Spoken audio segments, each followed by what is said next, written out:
Russia Ukraine യുദ്ധം അതിന്റെ മൂന്നാം വർഷത്തിലേക്ക് കടക്കുമ്പോൾ സംഘർഷത്തിന്റെ തീപ്പൊരികൾ ഇപ്പോൾ നാറ്റോ അംഗരാജ്യങ്ങളിലേക്കും പടരുന്ന കാഴ്ചയാണ് കാണുന്നത്. റൊമാനിയൻ അതിർത്തിക്കുള്ളിൽ റഷ്യൻ ഡ്രോൺ അവശിഷ്ടങ്ങൾ പതിച്ച സംഭവം അന്താരാഷ്ട്ര തലത്തിൽ വലിയ നയതന്ത്ര സൈനിക ചർച്ചകൾക്ക് വഴിതെളിച്ചിരിക്കുകയാണ്. ഈ സംഭവം വെറുമൊരു സാങ്കേതിക പിഴവല്ല, മറിച്ച് കരിങ്കടൽ മേഖലയിലെ സുരക്ഷാ സന്തുലിതാവസ്ഥയെ തകിടം മറിക്കുന്ന നിർണായകമായ ഒരു വഴിത്തിരിവാണെന്ന് ലോകരാജ്യങ്ങൾ വിലയിരുത്തുന്നു. റൊമാനിയയിലെ ഗലാറ്റി മേഖലയിലാണ് റഷ്യൻ ആക്രമണത്തിന്റെ അവശിഷ്ടങ്ങൾ കണ്ടെത്തിയത്.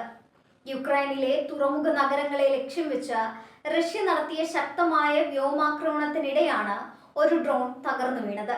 മുൻപും അതിർത്തി മേഖലകളിൽ ഡ്രോൺ ഭാഗങ്ങൾ കണ്ടെത്തിയിട്ടുണ്ടെങ്കിലും ഇത്തവണ ജനവാസ മേഖലയ്ക്ക് സമീപം വസ്തുവകകൾക്ക് നാശനഷ്ടം സംഭവിച്ചുവെന്നത് സ്ഥിതിഗതികൾ കൂടുതൽ സങ്കീർണമാക്കുന്നു. ഇത് കേവലം ഒരു അപകടമായി കാണാൻ നാറ്റോ സഖ്യത്തിന് സാധിക്കില്ല. സംഭവത്തെ തുടർന്ന് റൊമാനിയൻ പ്രതിരോധ മന്ത്രാലയം അതീവ ജാഗ്രത പ്രഖ്യാപിച്ചു. ബ്രിട്ടീഷ് വ്യോമസേനയുടെ എയർ പോളിസിംഗ് ദൗത്യത്തിന്റെ ഭാഗമായി വിന്യസിച്ചിരുന്ന യൂറോഫൈറ്റർ ടൈഫൂൺ യുദ്ധവിമാനങ്ങൾ ഉടൻ തന്നെ ആകാശത്തേക്ക് കുതിച്ചു. റൊമാനിയൻ അതിർത്തി ലംഘിക്കാൻ മറ്റൊരു നീക്കവും ഉണ്ടാകില്ലെന്ന് ഉറപ്പാക്കാനായിരുന്നു ഈ അടിയന്തര സൈനിക നീക്കം. വ്യോമാതിർത്തിയിലെ സുരക്ഷ ഉറപ്പാക്കാൻ നാറ്റോ സഖ്യം എത്രത്തോളം ജാഗ്രതയിലാണെന്ന് ഈ നടപടി വ്യക്തമാക്കുന്നു. തുൾച്ച കൗണ്ടിയിലെ ജനങ്ങൾക്ക് അധികൃതർ പ്രത്യേകം ജാഗ്രതാ നിർദ്ദേശങ്ങൾ നൽകിയിട്ടുണ്ട്. അതിർത്തി ഗ്രാമങ്ങളിൽ വസിക്കുന്നവർക്ക് രാത്രികാലങ്ങളിൽ ഉണ്ടായ സ്ഫോടന ശബ്ദങ്ങളും ഡ്രോണുകളുടെ ഇരമ്പലും വലിയ ഭീതിയാണ് സൃഷ്ടിച്ചത്. യുദ്ധം തങ്ങളുടെ പടിവാതിൽക്കൽ എത്തിയെന്ന തിരിച്ചറിവ് സാധാരണ ജനങ്ങളെ ആശങ്കയിലാഴ്ത്തിയിരിക്കുകയാണ്.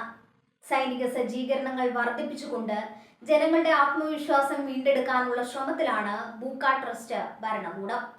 റൊമാനിയൻ വിദേശകാര്യ മന്ത്രാലയം മോസ്കോയുടെ ഈ നടപടിയെ ശക്തമായി അപലപിച്ചു. റഷ്യയുടെ ഭാഗത്തു നിന്നുണ്ടാകുന്ന ഇത്തരം പ്രകോപനങ്ങൾ കരിങ്കടൽ മേഖലയുടെ സുരക്ഷയ്ക്ക് വലിയ ഭീഷണിയാണെന്ന് ബൂക്കാറസ്റ്റ് മുന്നറിയിപ്പ് നൽകി.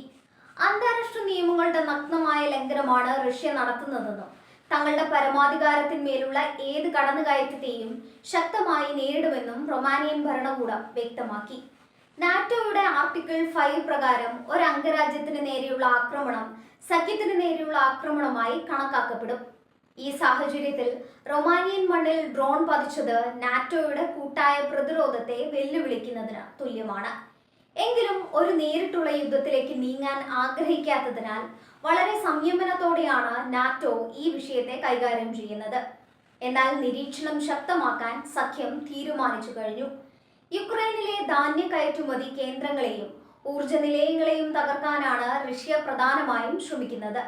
ഡാന്യൂബ് നദിക്ക് അക്കരെയുള്ള യുക്രൈൻ തുറമുഖങ്ങളെ ലക്ഷ്യം വെക്കുമ്പോൾ അതിർത്തി പങ്കിടുന്ന റൊമാനിയയിലേക്ക് മിസൈലുകളോ ഡ്രോണുകളോ വഴിതെറ്റി എത്താനുള്ള സാധ്യത കൂടുതലാണ്.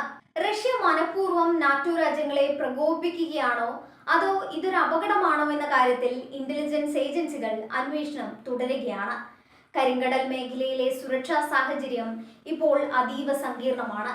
റഷ്യൻ നാവികസേനയുടെ സാന്നിധ്യവും യുക്രൈന്റെ പ്രത്യാക്രമണങ്ങളും ഈ മേഖലയെ ഒരു യുദ്ധക്കളമാക്കി മാറ്റിയിരിക്കുന്നു.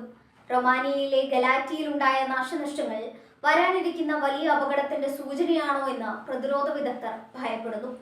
വരും ദിവസങ്ങളിൽ ഈ മേഖലയിലെ സൈനിക വിന്യാസം കൂടുതൽ ശക്തമാകാനാണ് സാധ്യത. റഷ്യയുടെ ഈ നീക്കം നാറ്റോയുടെ ഐക്യത്തെ പരീക്ഷിക്കാനുള്ള തന്ത്രമാണെന്നും ചില നിരീക്ഷകർ വിലയിരുത്തുന്നുണ്ട്. സഖ്യകക്ഷികൾക്കിടയിൽ ഭിന്നതയുണ്ടാക്കാനും കിഴക്കൻ യൂറോപ്പിലെ രാജ്യങ്ങളെ ഭയപ്പെടുത്താനുമാണ് ക്രെംലിൻ ശ്രമിക്കുന്നത്. എന്നാൽ ബ്രിട്ടീഷ് യുദ്ധവിമാനങ്ങളുടെ അടിയന്തര ഇടപെടൽ നാറ്റോയുടെ പ്രതിരോധ കവചം ശക്തമാണെന്ന സന്ദേശമാണ് നൽകുന്നത്.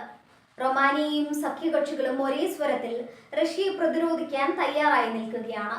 റൊമാനിയൻ മണ്ണിൽ വീണ ഡ്രോൺ അവശിഷ്ടങ്ങൾ കേവലം യുദ്ധത്തിന്റെ ഉപോൽപ്പന്നമല്ല, അത് ആഗോള സുരക്ഷാക്രമത്തിൽ ഉണ്ടാകാൻ പോകുന്ന വലിയ മാറ്റങ്ങളുടെ തുടക്കമാണ്. അതിർത്തി കടന്നുള്ള ഓരോ പ്രകോപനവും ലോകത്തെ ഒരു വലിയ യുദ്ധത്തിലേക്ക് അടുപ്പിക്കുന്നു. നയതന്ത്ര തലത്തിലുള്ള ചർച്ചകൾക്കൊപ്പം തന്നെ സൈനികമായ ജാഗ്രതയും ഈ ഘട്ടത്തിൽ അത്യന്താപേക്ഷിതമാണ്. മോസ്കോയുടെ അടുത്ത നീക്കം എന്തായിരിക്കും എന്നതിനെ ആശ്രയിച്ചിരിക്കും യൂറോപ്പിന്റെ ഭാവി സുരക്ഷ.